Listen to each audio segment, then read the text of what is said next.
उत्तराखंड ही नहीं, हिमाचल और जितने पहाड़ी इलाके हैं, कई बार खबरें और देखने को मिलता है, सूचनाएं मिलती हैं कि जिस तरह की आपदा घटनाएं हो रही हैं और नुकसान बड़े पैमाने पर हो रहा है। मुझे याद आ रहा है कि डॉक्टर राम मनोहर लोहिया और समाजवादियों ने कभी सबसे पहले नारा दिया था कि हिमालय बचाओ, नदियां बचाओ। हमें उम्मीद है कि उसी दिशा में हम सबको मिलकर के काम करना पड़ेगा। धन्यवाद। नहीं, हम नहीं जानते सर। नहीं, हम नहीं जानते। बहुत दिन से हम अमेरिका नहीं गए सर। दोबारा नहीं, सुनिए तो सही, ट्रम्प ने बोला दोबारा और ज्यादा टेरिफाइज कर देंगे 24 घंटे में। नहीं, देखिए, विदेश नीति ही विदेश चली गई और जो सरकार को अपने हित में दबाव बनाना चाहिए, सरकार को बनाना चाहिए। सरकार के साथ सब इस संबंध में साथ खड़े दिखाई देंगे। सर, प्रधानमंत्री का जैसे कल एड्रेस हुआ सारे एमपी को, उस पे आपका मुझे कुछ नहीं है। यूपी के बारे में पूछना हो तो बताओ। यूपी में बाढ़ में लोगों की जान जा रही है, सरकार को कोई चिंता नहीं है, सरकार कोई मदद नहीं कर रही। मंत्री की बात नहीं माना जा रहा। नहीं, वहाँ किसी की बात नहीं मानी जा रही। पता नहीं कैसे सरकार चल रही है वहाँ। आप लोग थोड़ा जगाइए उस सरकार को। मैं कहूँगा अपराध है। सर, उत्तराखंड में कल देखा गया कि क्लाउड बस्ट हुआ, क्या आप क्या कहेंगे? क्योंकि कई बार ये कहा जाता है कि ये एक तरीके से मानव त्रासदी, हम लोगों की ही गलती है।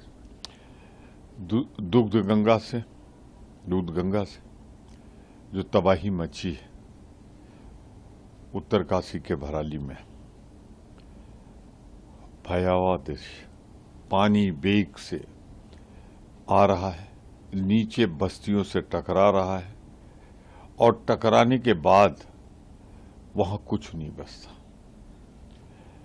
मैं ये कह सकता हूं, ईश्वर से प्रार्थना करूंगा कि ज्यादा से ज्यादा लोग उसमें सुरक्षित निकल आए, क्योंकि वहां सैकड़ों लोग थे और उनके बचने की संभावना सिर्फ ईश्वर ही कर सकता है।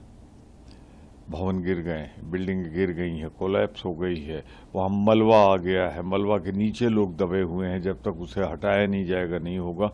हम ईश्वर से प्रार्थना करते हैं कि ज्यादा से ज्यादा लोग सकुशल बच जाएं। पर मैं ये जरूर कहूँगा, कहाँ सो रही थी उत्तराखंड की सरकार जब नदी के पाट में प्रतिबंधित एरिया में ये भवन बनकर होटल, स्टे होटल, मकान बन रहे थे, तो हमने ही तो रोका उसके प्रवाह को, वरना तो वो बह के निकल जाता।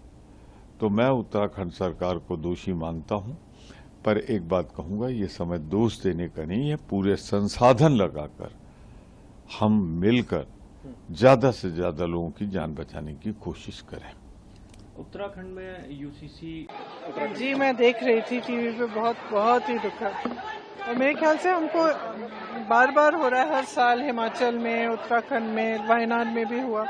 एक कॉम्प्रिहेंसिव स्ट्रैटेजी निकालनी पड़ेगी प्रिवेंशन के लिए। जैसे अभी वायनाड में काफ़ी कोशिश की है एडमिनिस्ट्रेशन ने भी, हम लोगों ने, पॉलिटिकल पार्टीज ने, सब इकट्ठे होकर प्रिवेंशन के लिए, मतलब कि जब अगर होगा तो उस समय से पहले इवैक्यूएट करने का, ये सब। तो आशा है कि सब जगह ऐसी एक स्ट्रैटेजी बने ताकि ये बार बार ना हो।